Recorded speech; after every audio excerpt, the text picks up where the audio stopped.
Praise the Lord. ஒருவன் என்னை பின்பற்ற விரும்பினால் அவன் தன்னைத்தான் வெறுத்து அனுதினமும் என் சிலுவையை சுமக்க வேண்டும். ஆக தன்னை வெறுத்தவர்கள் ஒருவரும் கிடையாது. தேவனுடைய சிலுவையை முழுமையாக சுமக்கிறவர்கள் ஒருவரும் கிடையாது. சுயநலத்திற்கு மரித்தவர்கள் ஒருவரும் கிடையாது. எல்லோரும் தேவனை அறிந்தவர்களும் சரி, அறியாதவர்களும் சரி, அது ஊழியர்களாக இருந்தாலும் சரி, விசுவாசிகளாக இருந்தாலும் சரி, பெரிய போதகராக இருந்தாலும் சரி, சுயநலம் நிறைந்தவர்களாகத்தான் வாழ்ந்து கொண்டிருக்கிறார்கள். ஆக தேவன் சொல்லுகிறார், நீர் அனலும் இன்றி குளிரும் இன்றி வெதுவெதுப்பாய் இருக்கிறாய். இப்படி இருக்கிறபடினால் உன்னை என் வாயிலிருந்து வாந்தி பண்ணி போடுவேன். ஆக வாந்தி பண்ணி போடுவேன் என்று சொன்னால், நாய் தான் கக்கினது எவ்வளவு அசிங்கமோ அப்படிப்பட்ட ஒரு வாழ்க்கையாக நம்முடைய வாழ்க்கை அசிங்கமாக மாறி பரிசுத்தம் இல்லை என்று சொன்னார். தேவனை விட்டு பின்வாங்கி போனோம் என்று சொன்னார்.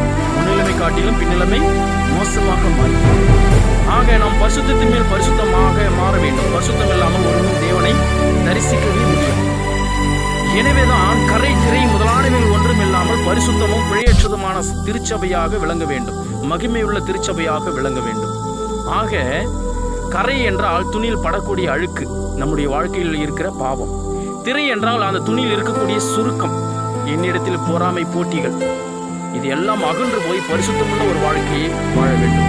கடைசி காலத்தில் வாழ்ந்து கொண்டிருக்கிறோம். கிறிஸ்துவுடைய வருகை சமீபம். மனம் திரும்புவோம்.